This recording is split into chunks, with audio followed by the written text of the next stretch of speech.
Getting your condo sold in Toronto, make sure you do this one thing so that I can expedite the process and speed it up. Stay tuned for this episode of Prime Property TV.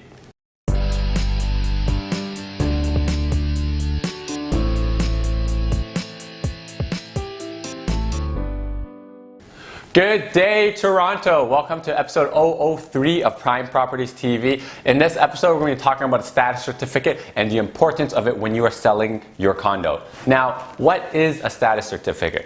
A status certificate is basically that little piece of document that says how your condo is doing and what's going on, okay? It's like the equivalent of a home inspection for a home. Now, what the purpose of this is so that when you sell your condo, you have to get it so that the buyer's lawyer generally reviews it to make sure and tells the buyer that, hey, look, this condo is good, it's in tip-top shape, there's nothing wrong with it, please proceed, go ahead and buy it, okay? Now, the few things that the buyer's lawyer will be looking for in this status certificate are generally a few things, okay? First one is they're going to be looking for the common expenses, see how much it is, whether it's going up, going down, because if it's trending up, they're going to be say, hey, watch out, you know, your maintenance fees may increase. Tip number two that they're going to be looking for.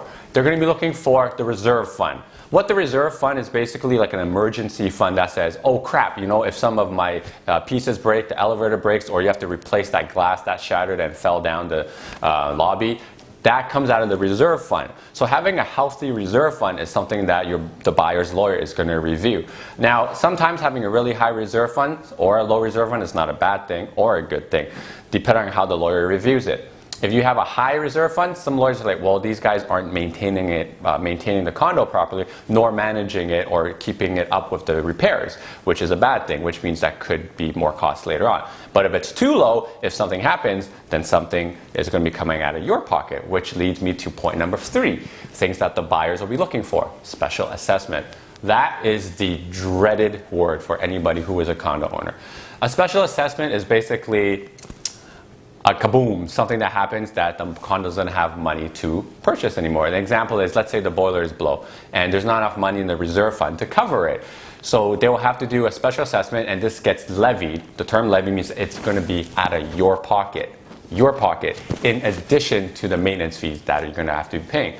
So if the buyer's lawyer sees this upcoming special assessment, they're like, uh-oh, red flag, this is going to be coming out of your pocket, and then there may have to be renegotiations in the price.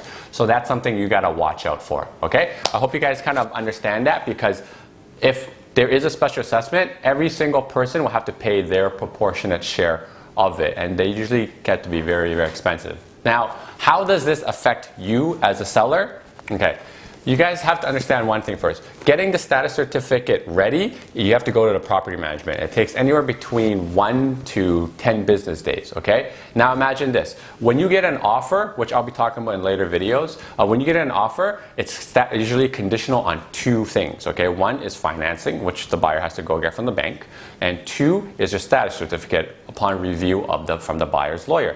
Now, if it takes 1 to 10 business days for the property management to create this document, it effectively slows down the purchase of your condo, because the property management is not incentivized to get this done ASAP. Depending on how quick or how slow or how well maintained the property manages the building, the days vary. So let's say it takes 10 days for them to create it. You've effectively are not able to sell your condo for 10 days because in our term, we have a buyer who has tied up your property or conditionally sold your property. And we have to wait till that document is ready to send to the lawyers and then review it.